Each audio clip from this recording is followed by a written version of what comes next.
संविधान क्या है?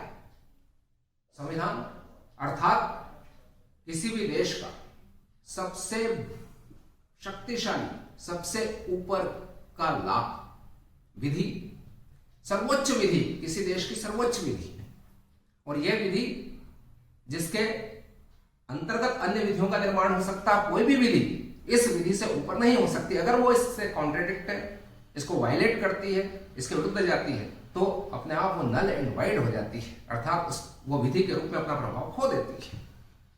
कॉन्स्टिट्यूशन लैटिन वर्ड कॉन्स्टिट्यूट से निकला है, और यह कॉन्स्टिट्यूट जो है, इसका मतलब होता है वे सिद्धांत जो सरकार से संबंधित है। सरकार क्या करती है? शासन करती है, विभिन्न कार्य करती है। शासन अस्तित्व में कैसे आएगा, अर्थात यहाँ पे किस तरह का शासन का स्वरूप होगा, प्रजातंत्र होगा, समाजवाद होगा, कम्युनिज्म होगा, पोलित ब्यूरो का शासन होगा, ये सब कॉन्स्टिट्यूशन में लिखे हुए होते हैं।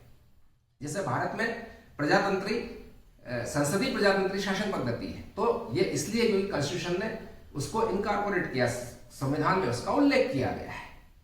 ये सरकार के जनता के प्रति कर्तव्यों को बताता है। जनता की अपनी सरकारों से क्या अपेक्षाएं हैं, जैसे हमारे यहाँ पे नीति निर्देशक तत्व है, तो ये अपेक्षाएं बताते हैं कि जनता क्या चाहती है सरकार से। दूसरी तरफ सरकार इन जरूरतों को, इन इच्छाओं को, इन अपेक्षाओं को पूरा करने के लिए क्या करेगी, इसके बारे में भी मोटे तौर पर इसमें उल्लेख कर दिया जाता है।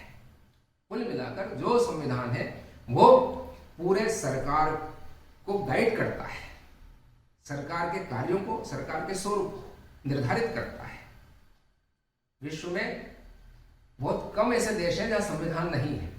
वैसे कहीं ना कहीं जो कन्वेंशंस होते हैं, जैसे इंग्लैंड, वहां पे रिटर्न संविधान नहीं है, लेकिन कन्वेंशन के रूप में ओरल संविधान है। इन कन्वेंशंस को, इन परंपराओं को वहां की जुडिशरी भी मानती है, वहां की संसद भी फॉलो करती है। विश्व का सबसे पहला संविधान इंग्लैंड ने ही दिया था, लेकिन सबसे पहला लिखित संविधान, रिटन कॉन्स्टिट्यूशन, ये यूएस ने दिया था 1787 में। सबसे छोटा संविधान भी यूएस का ही संविधान है, जिसमें सिर्फ 7 आर्टिकल थे इनिशियली। सबसे विशाल संविधान पूरे विश्व का भारत का संविधान है, जिसमें 395 आर्टिकल्स है। जय हिंद, जय भारत।